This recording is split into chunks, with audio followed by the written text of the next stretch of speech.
Армысың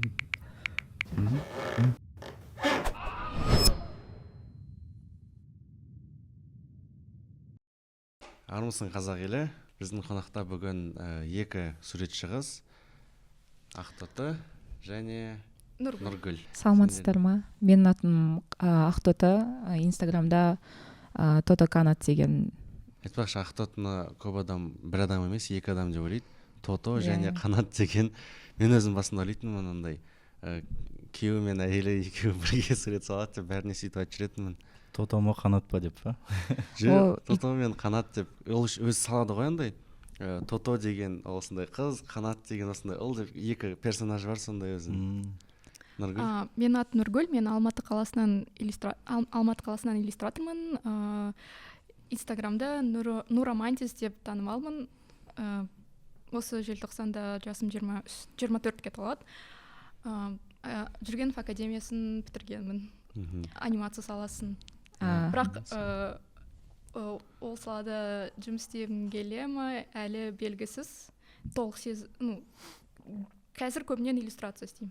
Мен де қазір Жүргеновті оқимын негізі, 3-ші курста. Сен Жүргеновті оқисың, сен бітіргенсің. Сонда суретші болу үшін міндетті түрде суретшінің оқуын бітіру керек па? Жоқ. Негізі жалпы не нәрсе керек суретші болу үшін? Сурет сала білу керек.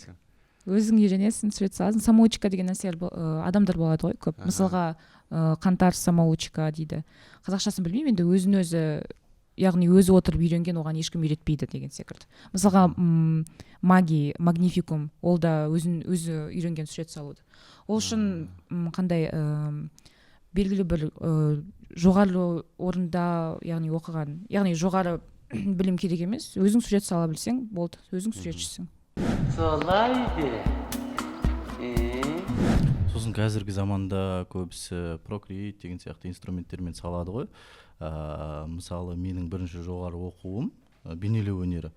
Яғни мен қағазға қаламмен, бояумен сала аламын. Сол білім керек па Procreate-те салу үшін? Ол және әрине практика береді. Мысалы, сен өзің жақсы сурет сала алсаң, мысалы Procreate-те бастасаң, ол басында үйренуге қиналасың, мысалы қалай қолдану керегін білмейсің да. Бірақ үйреніп кетсең, мысалы қағазда қалай саласың, планшетте де солай сала аласың, үйреніп кетсең. И ол практика, мен ойымша, көмегі бар. Бұл жерде ерекшелігі просто, яғни Procreate ол цифрлық не ғой, яғни цифровой өнер дейді ғой. Бұнда ерекшелігі тек сен планшетте саласың, ал бұл алған білімің өзіңде қалады. Яғни түсінбей отқандарға түсіндіріп кететін болсақ, Procreate деген мынандай планшеттерде салатын инструмент, бірақ оны арнайы сол планшеттің бетіне салатын ручкамен салады. Сол ручканың басы кистеге ауыстыруға болады, қаламға ауыстыруға болады, сондай нәрсе да, сондай инструмент. Соны сұрайын дегенім, мысалы сурет салудан өзгеше техникасы бар ма? Мысалы, мен планшет сатып алып қойдым да, Procreate сатып алып қойдым, ішіне Pencil да сатып алып қойдым, бірақ мүлдем уақытым жоқ соны не қылуға. И примитивный дейді ғой, жай ғана қарапайым заттарды салам да, ары қарай дамытып атқан жоқпын. Ары қарай дамытатын болса, қолмен сала алмайтын нәрсені істеуге бола ма? Әлде сол нәрсе ма? Мен ойымша практика қажет. Ол сурет салу уақытты көп кетіресің сурет салғанда. И оны жай ғана арасында салып тұрсаң, ол қағазда да, Procreate-те де ешіне шықпайды, если оған көп уақыт бөлмесең. Практика, Жоқ, мен сұрайын дегенім, мысалы айтып отырмын ғой, дүниеде бар қалам, немесе жаңағы қыл қалам бар ғой, кисточка. Сол инструменттер бар ішінде. Ал бөлек бір нәрселер бар ма? Мысалы, бөлек нәрсе бар дегенде, мысалға Procreate-те 3D-мен жұмыс істеуге болады, немесе ондай кист дейді ғой. Он басқаша кистерді де жүктеп алуға болады.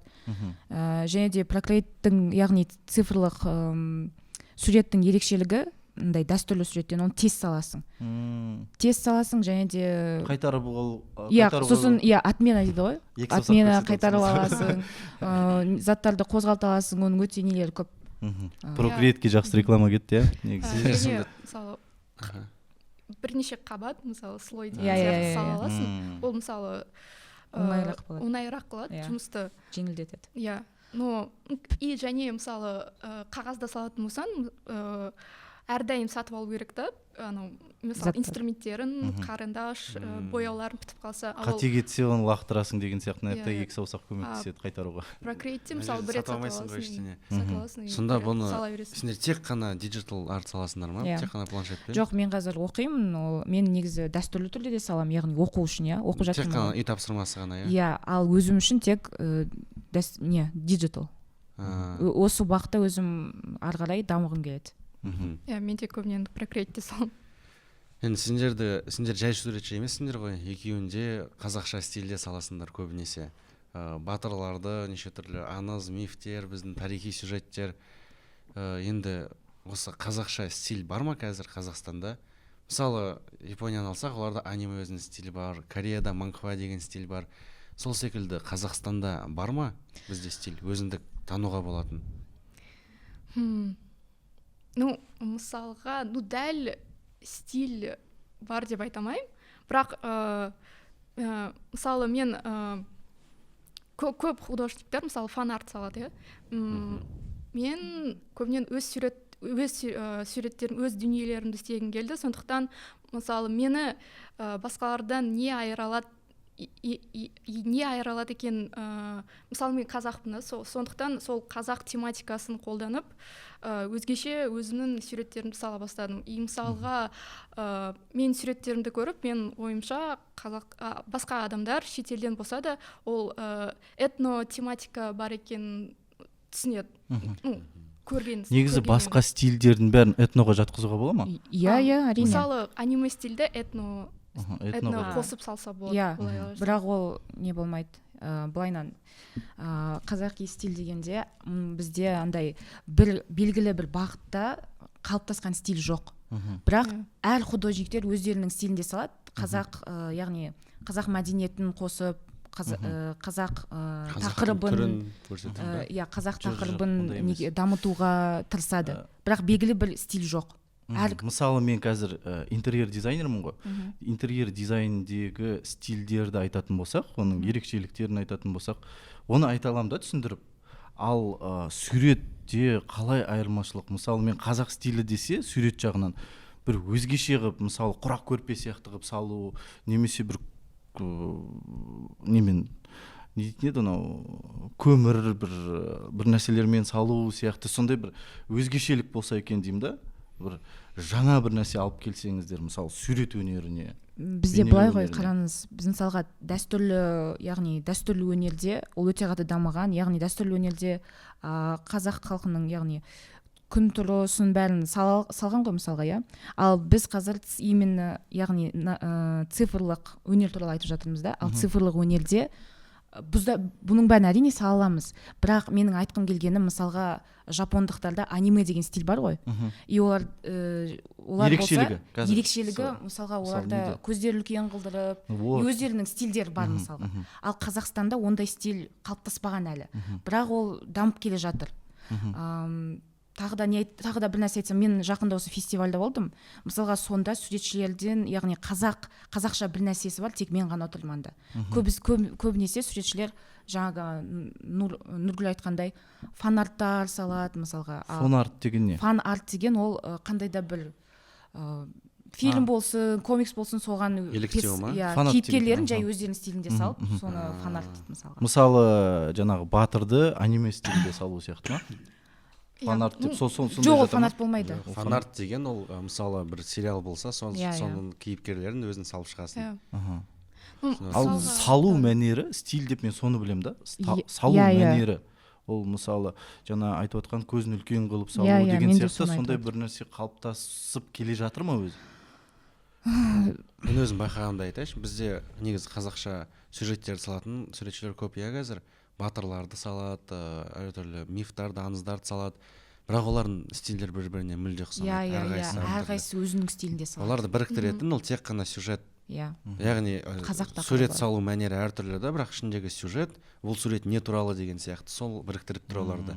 Бірақ стильдер әртүрлі. Мысалы бізде кибер батыр деген коллаб өтті. Ол жерде мысалы суретшілерге қатысты, бірақ олар бұрын қазақ стилінде салмайтындар болатын арасында. Осы коллаб үшін олар қазақ стилінде мысалы батыр қызды немесе батыр жігітті салды. Түсіндіріп кетейік, көп адам білмейді ғой.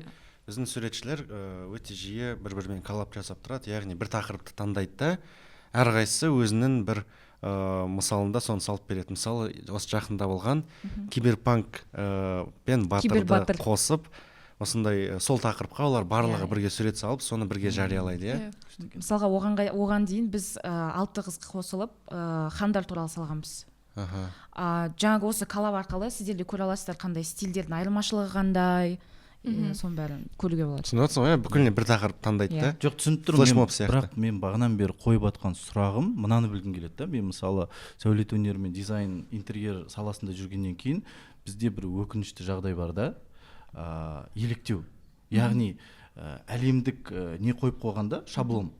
Мысалы мынау күшті, и көп біздің дизайнерлер сол жаққа қарай еліктеп заманауи қылып істегісі келеді да, и өзіндік ерекшелік жоқ болып жатады. Сол мүмкін бейнелеу өнерінде интерьерге, дизайнға қарағанда мүмкін жақсырақ дамып келе жатқан шығар. Жақсырақ дамып келе жатыр деп айта аламын. Жаңа бағанан бері айтып отырғандай. Мысалға суретшілер айта бер. Жоқ, сен айта. Мысалы мен кизи деген суретім. Ол жерде мысалы мен заманауи мен қазақ заттарын, мысалы этно элементтерді араластырып салдым. Мен ойымша заманауи мен біздің мәдениетті араластыру бұл жаман зат емес. Архитекторлар, дизайнерлар бір-біріне қарсы жүретін сияқты ше, жарысып. Суретшілер ол бір отбасы сияқты, олар бір-біріне көмектесіп, бір-бірін мақтап жүреді да. Бірге бір нәрсе ойлап тауып, жаңағы коллаборация, жаңағы мысалға келтіретін болсақ, мен ұлттық нақышты архитектурада, дизайнда көрсетіп жатсам, көбінесе хейт жазатындар сәулетшілер, дизайнерлер, олар өйткені көзі басқа стильді көргісі келмейді да, мойындағысы келмейді. Мынандай нәрсені осы дүниеде болу әбден мүмкін деген нәрсені. Өйткені оларға көрсетіп қойған Америка, батыстың барлығы күшті, соларға қарап жасау керек деген сияқты, оларды орысша айтқанда глаза замыленный. Сондай нәрсе сурет өнерінде болмағанына негізі қуанып отырмын. Өйткені жаңағы бәрі біріксе, өйткені бір адам қазақша стильді қалыптастырамын деп жүгіре берсе, одан нәтиже аз. Өйткені ол қосылып, жаңа сіздер айтып отқандай коллаборация болса, сол кезде ғана бір өзіндік стиль пайда болады. Толығымен келісемін. Бір күні тексеріп көрдік та, Эльзаттың парақшасына кіріп, оқырмандардың арасынан поиск бар ғой, дизайнер деп жазсақ 2-3 адам шығады ғой. Менің оқырмандарымды қарасақ қаншама дизайнер. Сонда дизайнерлер әдейі Эльзатқа жазылмай отыр да. Ал суретшілерде, мысалы қазір Ақтотынның керісінше жасайық қазір дедім да, мен керісінше жасайық. Менің парақшам жазылған адамдардың арасында тарихшы деп жазайық. Сөйтсек көп тарихшы. Менде 2-3 тарихшы. Ал суретшілерде олай емес. Қазір Ақтотынның несіне кірсең, парақшасына күлен суретшілерге жазылған, қазақ суретшілеріне. Бір-бірімізді қолдауға тырысамыз. Қуаныштан прям түркеніп кетті ғой. Шынымен бір сала осылай дамып келе жатқанына қуаныштымын. Бірақ ол бүкіл андай жақсы, былай айтсам болады, көре алмайтын нелер де бар, суретшілер де бар. Мысалға фестивальда жағдай бір болған. Мысалға фестивальда мен Некрокомикон ба, соған барғам. Өзім заявка тастап, өзім суретші ретінде. Сол кезде екінші күні мен андай негізі бірінші рет бардым да, сосын стол ауыстырайын дедім. Организаторлармен сөйлестім, бірақ олар маған дұрыс жауап бермеді. Яғни қатты дыбыс, шум болды ғой, сол кезде естімеймін. Жарайды деп столды екінші күні түскі 12 біргелерге ауыстырдым. Күні бойы отырдым сол жерде. Менің қасыма тек менің оқырмандарым кеп, менен мысалға, яғни мелч дейді ғой, өзімнің постер, стикерлерімді алып отырды. Сол кезде қасында бір қыз отырған. Айтпай қойын атын. ұмытып қалдым да негізі шынымды айтсам. Сен сонда столыңнан өзің столыңда жылжыттың иә басқа жерге? Мен өзім столымда Не үшін жылжыттым. жылжыттың аны? Мен андай шетте отырып қалдым да, и адамдар мені көрмей қалады деп ойладым.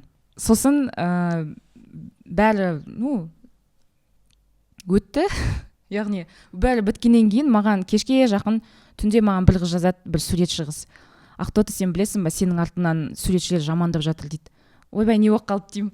Өздерінің бір ВКонтакте деген бар ғой, ВКонтакте чатын ашып алып, мен туралы вот осындай бір қыз өйстіп ауыстырды, не деген оңбаған, организаторларға жалобы тастау керек, ананы орысша беріп жатыр да анда. Сосын мен оқып қойдым. Мен негізі мән бергім келген жоқ оған. Яғни ұмытып кете салайын деп ойладым да. Сосын келесіде маған организаторлардың біреуі жазады, сіз столды ауыстырдыңыз ба деп. Сосын мен түсіндірем, мен ауыстырдым деп. Чаттарында былай жазған ғой. Сол қыз менің қасыма келген үшін менің нелерім, яғни продажа дейді ғой. Саудам жүрмей қалды дейді да, менің кесірімнен. Ал негізі маған тек менің оқырмандарым ғана келіп алған. Көбісі 90% сондай алған. Бұнда енді содан кейін организатор келіп маған айтты, мен оған түсіндіруге тырыстым, бірақ ол мені тыңдаған жоқ. Сосын саған предупреждение берем деді да. Яғни былайынан қарасаң, яғни оның перепискаларының бәрі бар, сол суретшілердің арасында сөйлеген. Былайынан қарап оқысаң, андай көреумаушылық, қызғаныш көрініп тұр да, тіпті мен оқырмандарыммен де оны бөліскем телеграмда. Сосын маған сондай жаман арттан сөйлеп, қасымда отырғанда айтуға болады ғой, сен маған не істеп жатсың, мешіт жасап жатсың, ары кетші деген секілді. Жоқ, сөйтіп арттан сөйлеп, сосын мен қайттан организаторлармен сөйлестім, осы иллюстраторларға жауап берген. Сол айтты, яғни мен жағдайымды түсінді, кешірім сұрады. Сосын бұндай жағдай, яғни келесі жолы суретшілерге отбор дейді ғой. Суретшілерді дұрыстап таңдайтын боламыз деді, жарайды дедім. Сонымен жауап қойдым бұны. Инстаграмға да ештеңе де салған жоқпын. Жай қазір осы жерде айтып отырмын. Яғни бұл айтқым келгені суретшілердің арасында да осындай көреумаушылық, сондай нәрселер болады. Яғни сіздерде де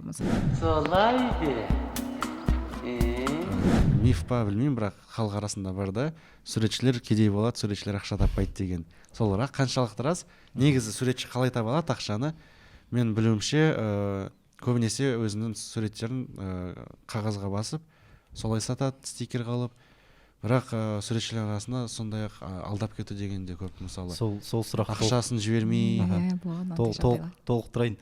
Мысалы мен кішкентайымнан сурет салып жүрдім ғой, жаңағы сурет мектебін кішкентай балалар бітіргенмін. Сол кезде мұғалімдер болсын, туысқандар болсын, ой мынау суретті күшті салады, суретші болады болашақта деген сияқты әңгімелер көп еститін да. Бірақ сол кезде сурет мектебінде оқып жүрген кезде жаңағы суретшілердің өмірбаянын таныстырады.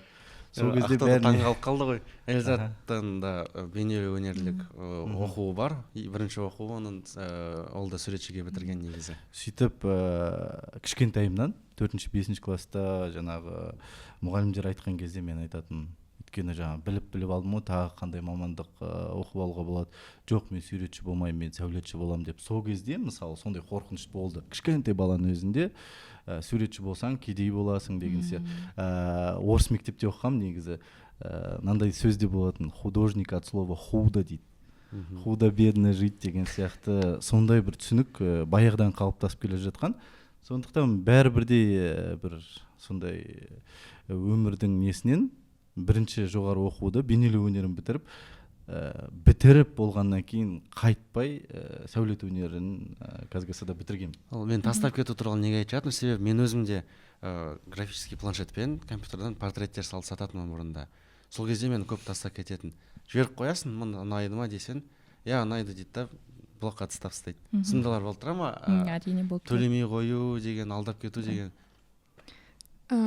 Мысалы мен бір студияда жұмыс істегенмін. Ол мысалы оның бастығы мені серьезно не воспринимал вообще деп айтса болады. Ол маған не істей алады деген сияқты ма? Как бы өзін ұнайтын адамдар, ұнамайтын адамдар бөлген сияқты болды. И мені вообще не воспринял всерьез. Мен қанша тырыссам да. Содан кейін 2 ай зарплатаны төлемей қойған болатын. Және ол маған үлкен стресс болды. Көп ұрыс, мен сотқа барам деп өзінше айтқанмын даже. Студияның атын айтпаймыз ба? неге айта берейік?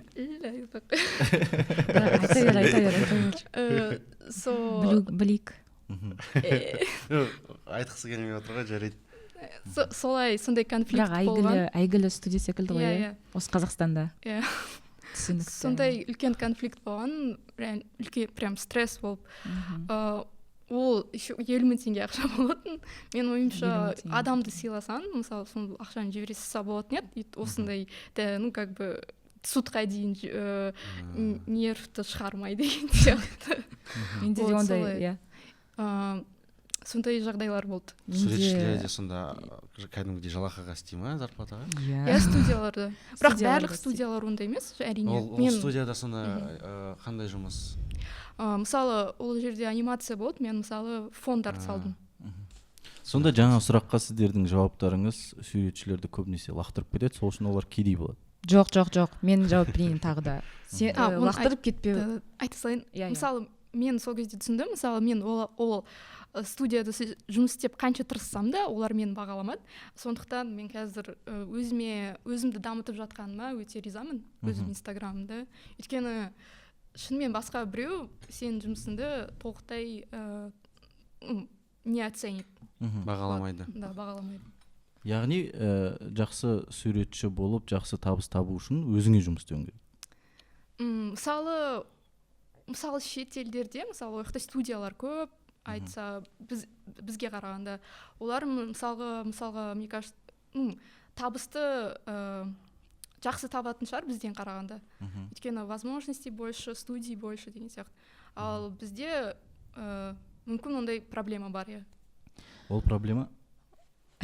Мен айта салайын енді мен жағдайымды. Яғни мен тек қазір өз-өзіме жұмыс істеймін, фрилансер секілді. Бірақ менде аса табыс, яғни тапсырыстар көп емес деп айта аламын. Біріншіден негізі кедей, яғни суретші кедей деген ол қазіргі заманда дұрыс емес. Өйткені қазір яғни интернет заман, өз-өзіңе жұмыс істеп ақшаны былай да таба беруіңе болады. Ал екіншіден сені лақтырып кетпеу үшін сен предоплата деген нәрселер болады. Өздерінің нелер болады, ережелер болады. Қалай заказ, яғни тапсырысты клиенттен қалай алу керек деген секілді. Мысалға мен 50% предоплата аламын. Егер ол мені лақтырып кетсе, мен оның ақшасын 50%-ын алып қаламын. Бірақ оған мен суретті жібермеймін мысалға. Лақтырып кеткенде мысалға неше? Иә, сол лақтырып кететін адамдар көп. Сонда табыс табатын суретші сәл болсын заң жағынан өзін сақтаса, табысы дұрыстау болады. Иә. Ал енді мен толықтыратын болсам, өзімнің жаңағы дизайн студияммен салыстыратын болсам, сонымен ғана салыстыра аламын, өйткені мен дизайн саласында жүрмін ғой.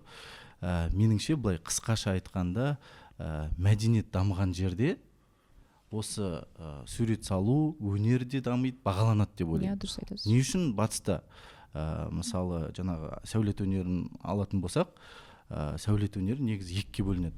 Эскиздік жоба және айыр деп атады, ішіндегі жаңағы сызбалар. Ал бізде сол сызба жағын қатты бағалайды да, ал эскиз жағы бағаланбайды. Өйткені түсінік сондай да, ол ойдан шығара салу не қиындығы бар деген сияқты. Сол сияқты, бірақ соңғы кезде мен осы салада жүргеніме 10 жылдан астам болды, соны кәдімгідей байқап келе жатырмын. Жайлап бағаланып келе жатқан. Ол деген қайтадан біздегі мәдениет жайлап дамып келе жатыр. Яғни сурет саласы да бағаланатын болады, дамитын болады деген жақсы үміт бар. Иә, ол жағын айтып кетсе бір теманы. Мысалы бізде және плагиат деген проблема бар. Иә, ол да бар ғой. Бар ма? Сонда қалай? Жоқ, қазақтарда былай ғой, алассам ондан тұрған не бар деген сияқты. Көшіріп суретін сала ма, әлде бұл менің суретім деп шығара сала ма? Иә, түсінік андай қалыптаспаған. Негізі суретшілердің арасында да өзіндік бір этикет или қалай айтуға болады, табу деген нәрселер болады ғой, мысалы айтып кетсең. Мысалға менде плагиаттар болған. Мысалы біреу мен дәл суретімді көшіріп салғанда, сол кезде мен бір тикток көрдім де, шет елдің суретші. Ол мысалы өзінің плагиаты жайлы видео түсірді, и ол жерде көп комменттер болды ағылшынша. Иә, мысалы ол қызды қолдады көбісі, ол суретшіні. и мен де сондай видео түсірдім өз плагиатым жайлы. Ол жерде көбісі сол плагиатшыны Нұргүлді не істеп кеткен ғой.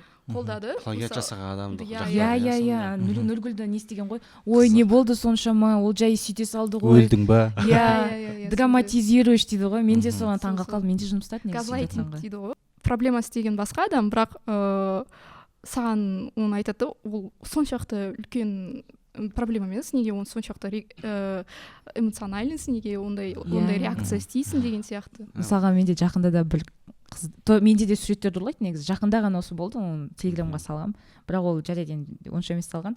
Менің суретімді көшіріп салып қойыпты да, я типа художник деп мысалға тиктокта жүр. Мен оған айттым, оқырмандарым мынаған жалоба тастаңдар деп. Болды, өшіп тастапты видеосын. Мен де плагиатпен жиі кездесемін негізі. Енді видеоны плагиат жасай алмайды. Жоқ, оны да жасайды негізі, сіздердің дәлме-дәл айтып. Көбінесе посттарды бәсе тарих жағынан қандай плагиат деп қоямын. Жоқ, енді өзінің подачасы болады ғой әр нәрсенің. Сон мен посттарымды, видеомды дәлме-дәл сөзбе-сөз көшіріп солай. Бірақ енді ол суретке жетпейді ол плагиат сонда да. Мен ол кәдімгідей еңбек қой. Иә, бір нәрсені мен енді қайта айтып отырсам, бұл жерде жаңадан бір нәрсе шығаруды. Идея деген ол бір күнде 1 минутта жасалатын нәрсе емес. Қалай ойлайсыздар, сонымен қалай күресу керек? Мысалы, заң жүзінде жаңадан бір нелер шығару керек па, заңдылықтар, егер осындай плагиат болса, осындай үлкен штраф немесе қамау деген сияқты. Авторлық деген жоқ па бізде? Бар бізде авторлық. Бізде бар, бірақ менталитет бойынша көбісі қолдана береді, онда тұрған не бар, и одан кейін жаңағы автордың өзі мен мынау ұят болады берсем деген сияқты, осындай менталитет сол көп нәрсені жібере береді. Енді комментарийден көріп тұрмыз, халықтың өзі әлі дайын емес сондай нәрсеге. Андай плагиат нашар нәрсе екенін түсінбей жатыр әлі, иә. Ой, ол туралы айтпақшы, мысалға айтпай қойын қандай суретшілер. Мысалға бізде бір әйгілі суретші бар, соның суреттері американдық па бір суретшінің стилін қайталап салады да, стильді ұрлаған суретшілер де бар бізде. Бірақ оны халықтың өзі түсінбейді. Мысалға стиль ұрлап жатсын ба, оларға бәрі әдемі болды, яғни бүкілін айтпаймын. Бірақ ондай бірде бір емес қой дейді да қазақтар. Бірде бір емес қой болды ол. Иә, ол мысалы шетелгі художниктің стилін тура солысы, просто қазақша элементтер қосып сала салады. Біз мысалға арамызда суретшілер соны не істейміз, талқыға саламыз. Бірақ шынымды айтсам, ол суретшіні яғни ортаға жайып салып, осындай деп айтуға да кішкене батылымыз жетпейді, өйткені оны айтқандай халық түсінбеуі мүмкін. Сосын өзімізге кейт кетеді деген секілді. Солай Ақтоты, Нұргүл, негізі осы тарихи сюжеттер салған кезде бір тарихи кітаптарға бір нәрсеге жүгінесіңдер ме? Мысалы, сен суретін жамандамаймын енді, бірақ артындағы қазақ хандығын туы мысалы қате. Мен оны біле тұра істедім. Ал мысалы алдында айтқан едім, маңдайы туралы мысалы, маңдайы жабық болмау керек деген сияқты. Сондай енді бұл сурет болғандықтан болып тұратын шығар, бірақ негізі деп тұрмын да, жалпы киім үлгісі болсын, мысалы осы заманда мынандай киім болған, мынандай болмаған деген сияқты қылыш үлгілері, соларға бір нәрсеге жүгініп саласыңдар ма сол суреттерді, әлде тек қана бір образ ретінде ма, ойдан шығару ғана ма? Жоқ, әрине жүгінеміз. Мысалға андағы сурет көрсетіп қойсаң болады, жаңағы маңдайы неге жабық деген секілді. Бұл негізі жаңағы бірінші қалыпқа салынған сурет, Қасымханның суреті. Қасымхан ба? Иә, біріншіден ол Қасымханның түрі ойдан шығарылған толығымен, менің ойым, шығармашыл ойым. Ал үстіндегі киім үлгісі кімге ұқсайтынын айтайын. Қазақ хандығы деген фильм шықты, білесіздер ма? 3 бөлімі бар ма? Қазақ хандығы бұрындық ханның киіміне ұқсайды екен. Иә, соған қарап істегенмін негізі. Бірақ өзгешеліктер енгізіп. Ал енді артындағы туы дұрыс емес деген, оның бәрі негізі мен білемін, оны суретші шығарғанын да білемін. Бұл менің өзімнің стилім ретінде андай шығармашылық ой деп айта аламын. Бұл яғни нақты тарихи деректерге сүйенуге әрине тырысамын, бірақ өзімнің де ойымды қосып отырамын. Мысалға менде Томирис деген бар, яғни Томирис деген сурет, былай жауып қойын. Жаппай қойсам. Жарайды, цензура болсын деп. Яғни мысалға Томирис туралы салған. Томиристің қылышы мысалға сол дерекке сай деген секілді. Акинак па? Иә, киімі де былай сай тырысқам деп, бірақ өзімде бір ойымды қостым деп айтуға болады. Тырысқан болғанда сен бір деректерден қарап, зерттеп Фильмдерден қарап, иә. тиісе бермесейші, бұл шығармашылығы ой ғой Маған өзінің. қызық болып отыр да, осы қазақша тарихи суреттер салатын адамдар, суретшілер тарихқа жүгіне ме екен деген ой. Бұны мысалы Себебі- көрермендері қатты бұл тарихи дерек деп қабылдамайды ғой. Бұны шығармашылық деп қабылдағаннан кейін Оны түсінемін меніңше Жоқ, мен айтқым келіп отырған, оны ешкім сынап жатқан жоқ, ешкім сынамайды да. Бірақ бұл суретшілер, олар жастардың ойына образ қалыптастырып жатыр да. Мысалы бізде қандай образ болды? Біз тек қана тарих кітабында анау Томиристің, анау хандардың суреттері бар ғой, түрлері бүкілінікі бірдей болып тұратын суреттер ше. Солар арқылы құрастырдық образды. Ал қазір балалар осыларға қарап құрастырып жатыр да. Егер осы жерде мысалы көп жерде кездесетін бір қателіктер болса, ол біздің халықтың санасында тағы бір 50 жылға бір миф ретінде қалып қоюы мүмкін деп жатырмын да. Сондықтан мүмкін үлкен маңызы бар шығар оның тарихи нақтылық деген. Жоқ, оның әрине маңызы бар, негізі дұрыс айтасыз, мен онымен толығымен келісемін. меніңше бұл біріншіден қызығушылықты таныту кішкентайларға, ары қарай дамытып білгісі келсе, ол қазбалап нағыз тарихи деректерге сүйеніп, сол кезде мынандай екен ғой, бұл суретшінің ойы ғана екен ғой деген сияқты ойларға кейін келуі мүмкін. Бірінші мақсат қызықтыру. Осындай немен, суреттермен, өзінің миссиясымен толықтай не қылып жатқан сияқты. Қызығушылығын қанағаттандырып жатыр. Иә. Нұргүл, сен не ойлайсың? Нақтылық маңызды ма суреттерде? Маңызды. Тарихи нақтылық дегенім ғой, тарихи. Ну, маңызды шығар, бірақ меніңше тота қате емес. Ол мысалы өзінің шығармашылығын, мысалы адамдардың қызығушылығын тудырса, ол жақсы зат деп ойлаймын. Прям менде негізі басқа сұрақ. Мен мына суретке қарап, Ол Нұргүлдің суреті, иә? Иә, бұл Нұргүлдің суреті. Бұл жерде мен сұрағым келетін, бұл жаңа айтып жатқан стильдер дедік қой, көзін үлкен қылып салатын. Мынау қай стильге жақын болады? Бұны дәл бір стиль деп айта алмаймын. Анимеді деп айта алмайсың. Жай бұл менің стилім. Өзіңіздің стиліңіз болып қалыптасқан, иә? Бұны қазақша стиль деп атауға болмайды, иә, бірақ Просто жаңа біз айттық қой, қазақша стиль деген. Қазақша стиль дәл қазір туылып жатыр. Өйткені коллаборацияның арқасында сөйтіп ең үздік жерлерін ала береді. Мысалы, мына жерде оюларға контур береді екен дейді. Яғни контур берсе қызық болады екен дейді. Бүкіл суретшілер контур бере бастайды. Солай сияқты қазақи жалпы бір стиль қалыптасуы мүмкін деп ойлаймын да мен. Мынау сенің комикстарың, иә? Бұл жай тырысқан, яғни жапон тілді манга деген бар ғой. Сол секілді салып тырысқан деп айтуға болады өзімнің стиліммен. Бұл мысалы ал мынау корейлік манхваға тырысқаным. Көруге болады. Мынау қыз қуу туралы айтпақшы. Бұл жерде кәдімгідей сюжет бар, иә? Иә, кішкене бір сюжет бар. Қызды қуып, жетіп алып, бетінен сүйіп алып деген секілді. Күшті. Мен мысалы комикстерді көрмеймін да. Бұл ерекшелік неде? Көзі мысалы ақ болу сода ма? Жоқ, бұның ерекшелігі ол қара ақ. Түсті емес, түрлі түсті емес. Манга деген комикс стилі бар. Бір байқағаным, көздерінің бәрі кәдімгі қарашығы жоқ, сондай да? Бар ғой қарашығы? Иә, ол стильдің ерекшелігі, иә? Стильдік ерекшелік.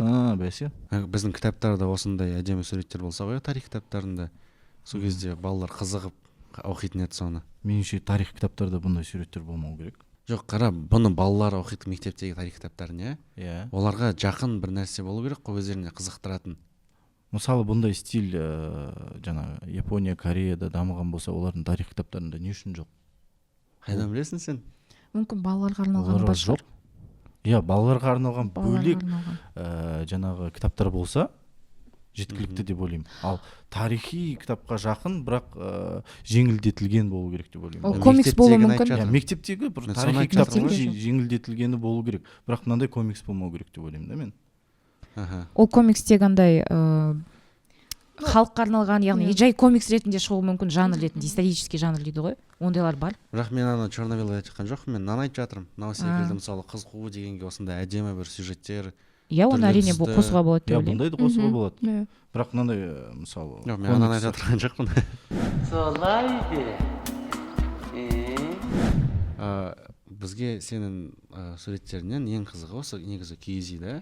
мә осыны қанша адам жіберді маған. Мен де мысалы мен Нурамантис туралы саптада ғана білдім да, бірақ осы суретін бұрыннан бері білем. Ең танымал суреттердің бірі біздің киіз үйді. Кеше Эльзат екеуміз тарихи бір кітапты қарап отырдық та, бүгін алып келеміз деп ұмытып кеттік сол Сол ана кітапты. жерге қоя салуға болады қазір ставка ретінде. Сурет қылып шығарамыз. 1700 жылдары бізге келген бір суретшілер қазақтардың киіз үйлерін осылай салған. Дәп-дәл. Сен оны көргенсің ба? Бізде сәулет Дәп-дәл өнерінде дизайнда бұны разрез дейді. Яғни кесілген түрі. Ішінде не болып жатқанын сыртынан көруге болады. Сыртында ішінде көруге болатын. Яғни осы тәсілді 1700 жылы салынған деп жатыр да Нұрқожа. Ал негізі қалай туды осы идея, соны айтып берші. мен жай ғана суретті басқа суретшілерді өте көп қараймын. Pinterest мысалы, Instagram и мысалы ойындарға мультфильмдерге суретшілер осындай фондар істейді, мысалы разрез деген сияқты. Мен ойладым, неге сондай қылып киіз үйді істемесем деген сияқты. Бірақ бұл заманауи тұр, терезесі бар, ішінде ваннасы бар. Заманауи. Иә, осыны да маған жібереді да көбінесе менің оқырмандарым. Мен дизайнер болғаннан кейін интерьер, яғни осындай ішкі көріністің дизайнер болғандықтан олар ойлайтын шығар осы дизайн деп. Ал бұл негізі интерьер дизайн емес, иллюстрация. Иллюстрация ғана. Өйткені бұл жерде көбісі түсінбейді, ана жерде бір-біріне сәйкес келтіру деген сияқты нәрселер не қылмаған, қарастырылмаған. Бірақ бір целостный, яғни жалпы бір картинка сурет сияқты әдемі қылып көрсетілген. Күшті ғой, осындай үй болса мен тұрады коттедж секілді. Екі этажды киіз үй. Менде критика Критика көп болған жоқ, андай нефункциональный деген кейбір адамдар ғана жүргізіп. Сол олар ана реализммен шатастырады ғой. Мысалы ана жерде баспалдақ тұр ғой, бірақ анау баспалдақ ыңғайсыз ғой. Мына беттен сен өте алмайсың ана үстіне шығу үшін. Жоқ, соны түсінбейді деймін да. Бұл не емес, дизайн үлгісі емес, бұл не емес, архитектура емес дегенді түсінбейді да. Сіздер ол жағын көрсеткіңіз келген жоқсыздар ғой. Иә, просто қызықты идея, иллюстрация. Біз критикаға келейікші, маған сол қызық болып тұр. Мысалы Критика дейсің. хейтерлар. Нұрқожа ғой. Жоқ, мен критиковать ететін жатқан жоқпын, жай сұрайын дегенім. Мысалы, мен Ақтоттың суреттерін көрген кезде ең бірінші байқағаным, неше түрлі жындарды, шайтандарды, құбыжықтарды ең бірінші соны байқадым да ойладым, осы Ақтоттыға өте көп хейт болатын шығар, неше түрлі шайтандарды салады, неше түрлі. Мысалы қарашы, Жезтырнақ, Ақтоттың ең сүйікті кейіпкері. Жезтырнақты бізде қазақтың мифологиясы десе бәрі Жезтырнақ дейді. Ол танымал болған үшін салдың да? Біріншіден, яғни қазақ мифологиясын іздесең Жезтырнақ бірінші шығады. Біріншіден әйгілі болған соң, екіншіден өзім сондай кейіпкер салғым келді. Қазақтың баба ягасы ма? Жоқ, Жезтырнақ деген тырнақтар ұзын. Негізі былай оқығанда Жезтырнақ ол сөйлемейтін, үсті басын жауып жүретін және денесі бәрі алтынға толы сондай қыз ретінде және тырнақтарын көрсетпейтін қыз ретінде сондай образ. Ал мына шайтанды салды десем, бұл Алдар Көсе мен шайтан ғой, соған иллюстрация. Бұл сосын бізде шайтан қорқынышты нәрсе ғой. Мен былай қалай балаларға, балаларға, яғни енді балалар шошымау керек қой бұдан. Балаларға деп арнаған секілді, яғни комедия дейді, сондай секілді болу керек деп. Карикатура ма? Жоқ, карикатура деп айта алмаймын бұны. Бұл жай балаларға арналған иллюстрация деп айтуға болады. Бірақ бұған менде мектеп деппін ғой, академияда 80 баға қойды. Бұл үй жұмысы ма сонда? Иә, ол еще үй жұмысы болған. Мәссаған. 3 иллюстрация салғам. Қандай хейт болды сонда осыларға байланысты? Неме сатанистсің ба, немен шайтан, Құдай сақтасын, Алласта, сондай нәрселерді көп жазды. Сосын менде сатанист деп айтты ғой маған. Сосын не деді? Бұл немене бәле, көп болды негізі. Осыдан адамдар отписка жасады менен, шынымды айтсам. Осы үшін. Шайтан суретін мен тіпті үйімдегі тәтеме айтсам да, тәтем менде мұсылмандай қатты намаз оқитын кісі де, ол да маған не сөгет, немене бұл шайтан салған не істеген секілді. Ал бұл негізі кейіпкер, жай ғана енді Алдар Көсе деген ертегінің кейіпкері. Ал Жезтырнақта да солай қараймын мен. Мифологияның кейіпкері. болды. Мұнда ешқандай сатаник не дейді мындай сондай нәрселерді көп айтады маған. Бұл менің екінші ең танымал суретім. Бұл мысалы сказка бар, принцесса на горошинке деген, мысалы мен оның қазақша версиясын істедім. Бұл мысалы мен твиттерда салдым, оны тек қана қазақтар емес, шетелдің адамдарды көп лайк етеді. Бағалады, иә, күшті. Қаншама біздің оюлар Иә. салынған. Біздің бұны мен енді қазақи стиль деп айта аламын, білмеймін енді, күшті. Бұл сурет твиттерда да, тиктокта Нура да, Мантис, инстаграмда иә. да, бәріне Негізі көбісіне ұнады. Менің Қазақ салған суреттер көрінеді негізі. Егер суретті қазақ салса байқалады ғой. Иә, оюдан ою Тек қана ою емес, тіпті адамның портретін салса да бір нелер белгілері көрініп тұрады. Себебі ол стиль содан пайда болады ғой негізі бірінші. Бір кішкентай белгілерден. Осыған хейт болды ма сонда? Жоқ. мен Нуромантиста хейт аз. Менде көп, мен вечно хейт етеді. жоқ, хейтерлар аз болып тұр ғой, өйткені хейтерлар болса бұған да табады негізі. Сонда біздің қазақтың қыздары ұйқыбас дегіңіз келді ма? Иә, сондай нәрсе. болады. Мен ойымша андай деп айтатын еді, бұл біздің ертегі емес қой деп. Кейбіреулер жазған андай үстіне жатуға болмайды деген сияқты осындай жиналып тұрған төсек. Бірақ ондай аз жазды. Біз жататынбыз, дәл осылай жататынмын көрпелердің үстіне мініп алып кішкентай кезімде. Мысалы бұл суретте тақия мен киіз үй ұқсастығын көрсеткім келді. Басына киіз үй кигізіп па? Иә. Сол кезде хейт болды ма? Жоқ. Жай ғана идеялар. Сенде мүлде хейт жоқ сияқты, шынымен. Мысалы мен жазатын едім. Хейт ойлап тапшы. Хейт ойлап тапшы. Киіз үйді адамның басына кигізген несі? Адам. Біз оның ішінде өмір сүрдік қой. Солай де. Көбінесе сол тарихпен сәйкес емес, яғни түрлерін еме, қыз теге, еркекке ұқсамайды деген нәрселер көп болды, сондай нәрселерде де. Мен соны байқағаным, біздің суретшілер бар ғой, батырларымызды хандарды салған кезде шынымен андай жоқ, андай мен өзім ойымда шаштарын қарасаң, денесі бітімін қарасаң, андай жіңішке андай жігіттер қылып салып қояды, бүкіл батырларды. Андай шашын қысқа қылып, өте арық қылып салады. Мен өзімді арық қылып салады. Мысалы, орыстар өздерін жаңа богатырларын дәу қылып салады ғой, соны айтып жатыр. Біздікілер де негізі дәу болған дене бітіміне қарасаң. Бірақ біздің суретшілер оларды содан да хейт болған мүмкін андай шығар, қараш, неде шығармашылықта солай ғой, бір нәрседен шаршап кетеді да халық. Біз қаншама жыл болды батырлардың мынандай домалақ қылып салып жүрміз, иә, шынымен. Дәу қылып 2 метр, несі, иықтары 1 метр қылып. Сондықтан мүмкін шаршағаннан осындай болып жатқан шығар қазір, себебі мен қазіргі заманауи бірде бір суретшіні көрген жоқпын, батырды үлкен денелі қылып салған. Бәрі мынандай қылып салады. Андай, білмеймін қалай айтсам, нежный. Білмеймін, андаған мен үшін нежный емес. Маған көп оқырмандар айтады, осы брутальность ұнайды дейді. Менің еркектерді брутальность ұнайды. Маған сенің нелерің брутальный болып көрінеді, сол маған ұнайды дейді. Мысалға, иә.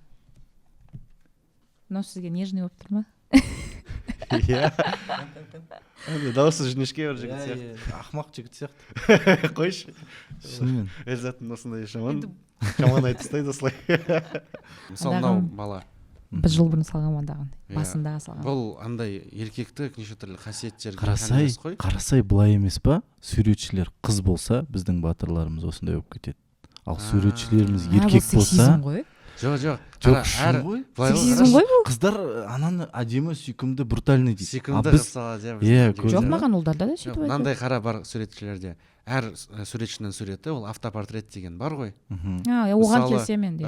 Бір адамды натура бойынша салса, әркім суретіне қарап, бұны кім салған анықтауға болады, себебі олар бүкіл бір нәрсені салып отыр, бірақ өзінің бір түрінің бір нелерін қосып жібереді да, белгілерін.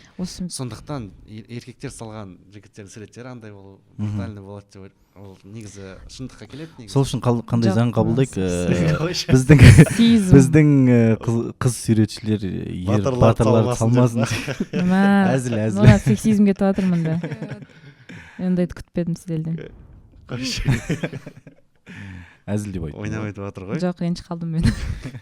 Мысалы, өзім айта бер. Мысалы, Атака титанов деп айтақ, мысалға, иә, аниме емес, манга. Атака титанов. Ол ол мангака Исаяма да аниме деп стилі бір аниме стильді алып өзінің историясын салды иә. Мысалы айтсақ, мысалы әр мангака бір стильді қолданып өз историясын айта алса болады. Менің ойымша тото да аниме стильді де салса да, қандай стильде салса да идеясын бере алса, ол жақсы зат. Оның менің ойымша маңызды. Образдарды айтып жатырмыз. Жоқ, сонымен бұл стильдік ерекшелік деп айтуға болады мен өзімнің мысалға. Сондықтан оны қыздардың бүкіл солай салады деп айтпай қойыңыздар. Бірақ мен жаңағы өзімнің нені айтып жатырмын да, бақылағанымда, байқағанымда бүгінгі таңда батырларды мүмкін суретшілер бізде қазақтар қыздар көп та суретшілердің арасында. Жоқ, кім салса да мен бірде-бір андай қарны бар батыр көрген жоқпын да қазір. Бұрын көп еді ондай суреттер. Біздің әкелеріміздің заманында, сол 90-шы жылдарда. Бізде суретшілер еркектер еді ғой. Қастеевтің заманында көбінесе. Қойш. Мен ойымша ол негізі адам жынысына байланысты емес. Нақты осы үлкен дәу батырдың образы адамдар содан шаршады деп ойлаймын. Қазір осындай образ актуалды болып тұрғаны. Қастеев батырларды салғанын көрмеймін. Қастеев батырларды салған жоқ дейді. Жоқ, соның кезіндегі суретшілердің образдары салған. Заман өзгеріп жатыр, стиль де өзгеріп жатыр. Нұрқожаның соны айтқанына келсем, мүмкін сол керек шығар, мүмкін. Солай дамиды ғой, негізі өнер деген ол бір нәрсе болады да, одан шаршайды, сосын жаңа буын, жаңа поколение басқаша істегісі келеді да, бүкілін өзгертіп бастайды. Жоқ, біз негізі тек образдар туралы айтып отырық қой. Стильге байланысты мен тек респект айта аламын, өйткені өзіміздің стиль қалыптасып жатыр. Ал жаңағы біз образдарды не үшін осындай деген соны әлі талқылап отырық қой деп ойладым. Мысалы, Магира бар ғой, Магнификум. Оның комиксы бар. Қабанбай батыр туралы. Бүгін Магираны шақырайын деген, бірақ келмей қалды Магира. Енді бізді осы экраннан көреді. Соны көп адам талқылап жатыр да, Қабанбай батырды кәдімгідей қарапайым жігіт қып салған.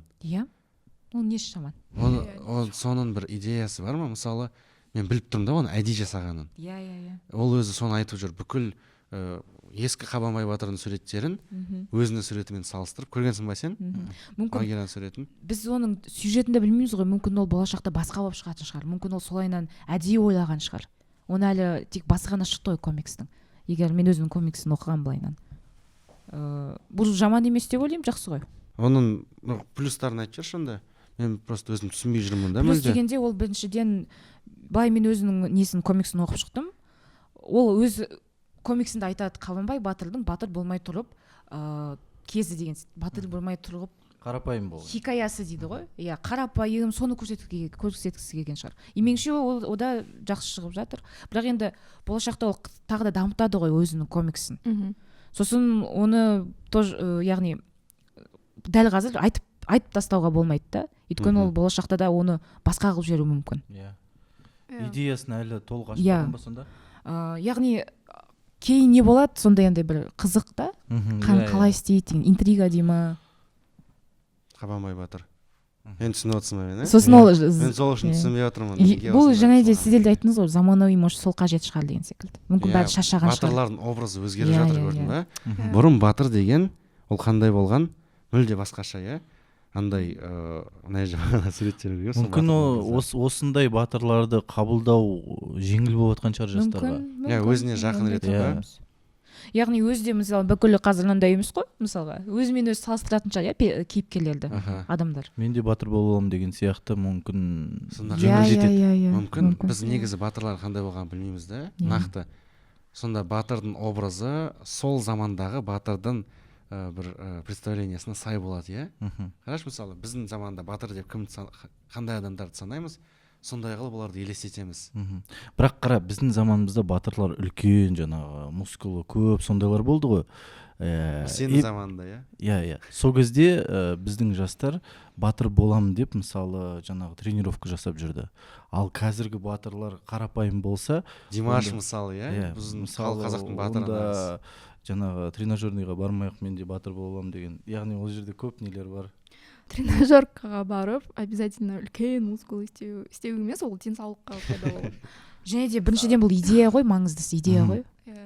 образда маңызы бар, бірақ меніңше идеясы маңыздырақ, яғни оның вот несі қандай главное болады. идеяңды толық жеткізе алсаң, ол қандай стильмен салынған маңызды емес. Мен өзім негізі жиі айтамын да, біздің ата бабамыз бізден ешқандай айырмашылығы болған жоқ деп. Дәл біз сияқты болған, біз сияқты олардың да қызығушылықтары, өздерінің сауықтары болған, бос уақыты болған деген сияқты. Соны осы суреттерден мен де қазір көріп тұрмын. Яғни біздің ата бабамызды бізден тым қатты бөліп тастады да, осы 2000 жылдары. Біз қазір осындаймыз, ата бабамыз мынандай болған деп. Образ жасап тастады. Біз қазір ондай емеспіз. Біз алдында екеуміз талқылап едік қой, әр уақыттың, әр заманның суретшілердің өзінің стилі болады деп. Сол кездегі суретшілердің стилі сондай болды да, сөйтіп көрсеткісі келді. Ал қазіргі суретшілердің стилі, бағыты басқаша болып тұр. Яғни цифрлық суретшілер. Эпикалық. Дәстүрлі суретшілер ол дәстүрді солай сақтауы мүмкін. Олардың түсінігі сондай болды да, батырды үлкен қол жетпес бір адам әркім бола бермейтін сияқты образ беру болды да, олардың мақсаты. Қазірде де бар ондай дәстүрлі суретшілер солай салу мүмкін. Ал бұл білмеймін, енді өзім Жүргеневтен былай жүрсеңіздер де сондай образдар табасыздар, батырдың образдары, ол әлі де бар ол. Бұл біз тек өзгешелігі осы цифрлық суреттің өзгешеліктерін айтып жатырмыз. Енді цифрлық сурет ол біздің болашағымыз ғой қазіргі.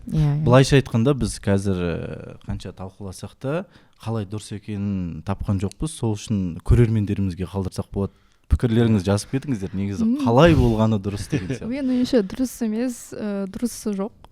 Әр адам өзінің стилінде жұмыс істегісі келеді.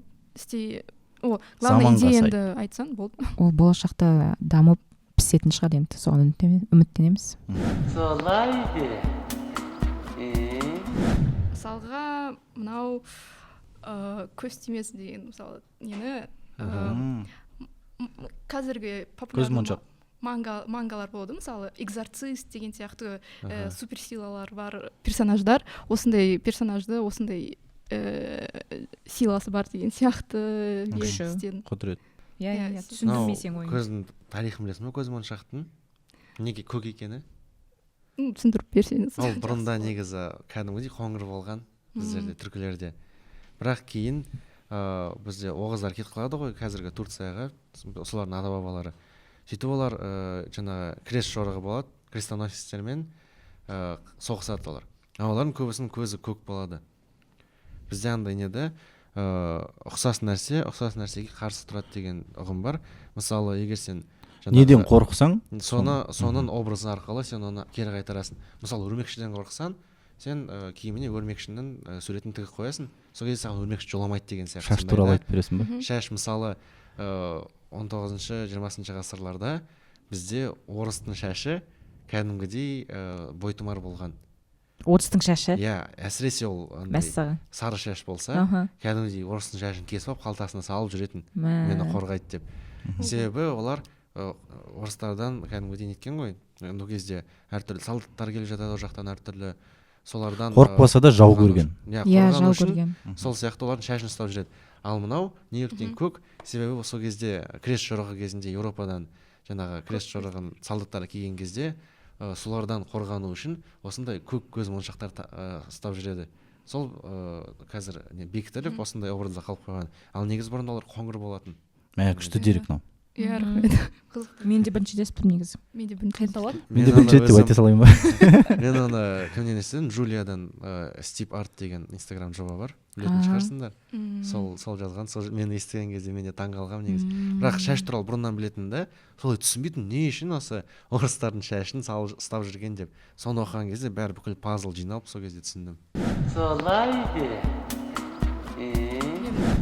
Басқа суретшілер сурет композициясына, идеясына көп уақыт бөледі, бірақ кейбір суретшілер болады, жай ғана өте қарапайым композиция, идея және пропорции деген сияқты адамның дұрыс салынбаған болса да, адамдар ол махаббат тематикасына болса, адамдар көп лайк етеді. Сол жағынан өте обидно деген сияқты. Өйткені басқа суретшілер реально уақытты көп кетіреді, вот басқа тематика. өзінің скиллын да дамытуға, композицияға, идеяға, басқалар жай ғана андай Иә, ол рас. супер простой сурет салады. Бағаламайды, иә, сонда. Мысалға Иә, жай қазақ киімімен жай құшақтасып тұрған мысалға ол былайынан кетеді, күшті кетеді да. Ал мысалға Нұраманистің айтып келгісі келгені осы продуманный ойланған суреттер көп адамдарға. Менің ойымша ол деген адамның сұранысына байланысты. Дәл Иә, қазір ол да сондай нәрсе сұранысқа ие болып тұр. Мысалы кезінде егемендік алған кезде біздің әншілер тек махаббат туралы айтып кетті ғой. Өйткені сол сұранысқа ие болды. Одан кейін адам шаршайды да одан.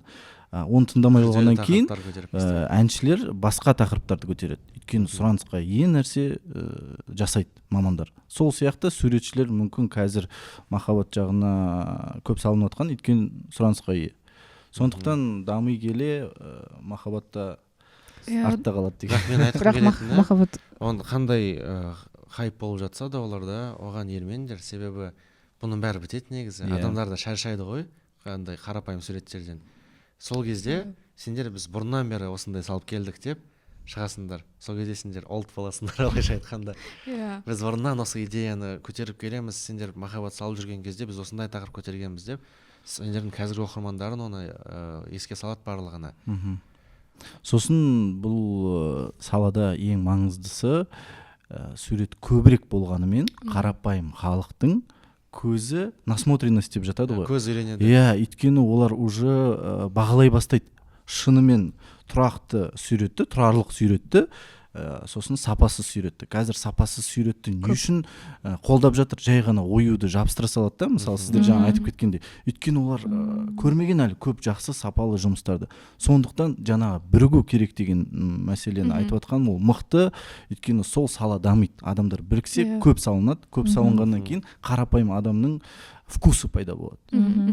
Ал енді қазіргі суретшілер біздің мәдениетке, қоғамға қалай әсер етіп жатыр деп ойлайсыздар? үлкен әсер беріп жатыр. Айтып кетсем бе? Ол енді үлкен әсер екені түсінікті ғой. Суретшілер әрдайым үлкен әсер. Оны қандай әсер беріп жатыр? Жағымды ма? Нұргүл сенен рұқсат сұрап отыр. Жоқ, Нұргүл айт деп айтамын. Содан кейін мен айтамын деп айтамын. Мысалға мына сурет айтсақ, қазақ қыздың образын современный қылып көрсеткім келді. Мысалы ол андай офисный киімде да, ол жұмыс істейтін қыз, мысалы кроссовкида, мысалы, иә, ол үйде отыратын емес, тамақ істеп, шай құйып деген сияқты осындай мықты қазақ современный заманауи қазақ қыздың образын істегім келді. Мысалы мен айтсам, негізі маған осы тиктокта мен видеолар салып жүрдім ғой, сол кезде маған көп адам жазатын, сіз арқылы мен қазақтың мәдениетіне қызығушылығым артты. Басқа елдерден де сөйтіп жазатын, маған украиндіктер де сөйтіп жазатын, ресейден де сөйтіп жазатын. Сосын осы қазақтың өзіміздің балаларымыз тарихқа да қатты қызығушылығым артты деп жазады. Меніңше бұл өте үлкен бір жетістік, қандай да бір үлес. Сондықтан әрине әр суретшінің өзінің бір үлесі болады. Мысалға мен Қазақстан тарихына деген қызығушылығын көп арттырдым деп айтуға болады. Сосын бір сұрақ сіздерге, жаңағы киім саласынан хабарласып жатқандар бар ма? Мысалы көріп қалып, осындай киім тіксе. Киім емес, олар көбінесе суреттердің өздерін сұрайды, мысалға принт ретінде. Мысалы бұл бір блогерша қыз осы образды ұрлап.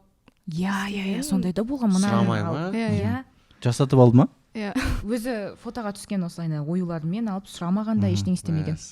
Мынандай плагиат деген басқа алай бол екен. Бір жағынан қуанышты ғой, бір жағынан жасалып жатса да, бір жағынан. Бірақ айтқан дұрыс. Әдеп дегенде болу керек. Ол енді біз жаңағын айтқанымыз, ол қазіргі болып жатқан әсер, иә?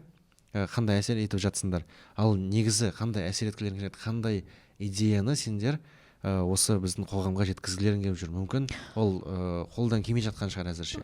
Мысалға қазір айтқандай, халық андай жаңа идеяны ауыр қабылдайды. Яғни бұл бәрі жаңа идея болып саналады ғой негізі. Осы жаңа идеяны жеңіл қабылдағанын қалаймыз да.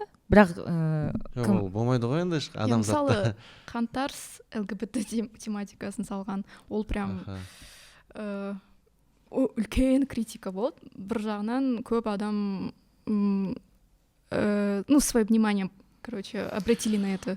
Меніңше андай да, қазақылықты әлі оюларымызды әлі күнге дейін дұрыс бағалай алмайды, жаңағы Иә. ауылдан келген нәрсе сияқты әліге дейін сол иә сол сол мәселесі мысалы популяризовать ету керек. олар мысалы қойшы шетелден мына жерде Nike тұрғаны модный болып көрінеді оюдан гөрі деген сияқты ой дұрыс айтасыз, мысалы көбісі суретшіні как бы соны жеткізе алмай жатыр да негізі. онша емес профессия дейді или қазақша стиль онша емес дейді, бірақ мысалы мен оны заманауи стильмен араластырып әдемі қылып салсам, адамдар өзінің ойын өзгерте бастайды да, қазақ стилі Былайынан, қызық болуы иә. мүмкін деген сияқты. Екіншіден, мысалға осы қазақ несіне, мәдениетіне, тарихына, басқалардың қызығушылығын артқанын қалаймыз. Сосын мифтік, яғни жалпы қазақи тақырып дамыған болды. Сол деп айта аламын, мен солай жауап бере аламын. Яғни былай көпшілікке айтатын бәрі мені естісінші, осы нәрсені бәрі естісінші деген ондай ой жоқ па? Бар негізі. Бұрыннан мазалап жүрген. Оны қазір. Көп негізі бізді көп сөгеді, мені көп сөгеді мысалға. Менің суреттерім ұнамауы мүмкін деген секілді. Кішкене бір сөкпей, кішкене қолдаса. Біздің өнерді қолдау керек. Біздің суретшілер біздің қазақтың атағын көтеріп жатыр негізі. Интернетте бүкіл шетелдерге. Сен лайықты емессің дегенде де болады негізі. Сен бұған лайықты емессің дейтіндер ма? Иә, ондайлар көп. Сен кімсің бізге ондай образ үйрететін? Иә, сондайлар көп. Сен емессің біздің немізді көтеретін дейтін секілді бар ғой, сондайлар көп. Немесе өзің ішкі дүниеңді салсаң, немесе идеяңды салсаң, адамдар оны түсінбей, бағаламаған тоже обидно. Бірақ ол енді ондай адамдар бар, бірақ қолдайтын адамдар да көп. Мен оны бүкіл сөгет деп айтып жатқан жоқпын. Менің оқырмандарым мені қатты қолдайды, соған мен өте қатты рахмет айтамын. Маған критика өте аз. Қорытындылайтын болсақ, меніңше мен түсінгенім, мысалы қайтадан салыстырмалы түрде айтатын болсақ, сәулет өнері мен дизайнға қарағанда сурет бейнелеу өнері болашағы тезірек дамиды деген. Өйткені жаңағы коллаборация бар. Иә. Бізден жас суретшілер де бар, уже бізден талантливый әлі шығады. Суретшілер әлі шығады. Мысалға Магнификум, яғни қалай айтсам болады, мен оған 3000 ғана оқырманы болғанда жазылған мысалға. Ол әлі шығып жатыр, айтайын. Көп болады ондайлар. Көп болады, сондықтан дамуы әбден мүмкін тез арада, тез уақыттың ішінде. Сосын осыны қолдана кетіп, дизайн архитектура саласында жүрген адамдарға айтқым келетіні дәл осы сияқты бірігу керек.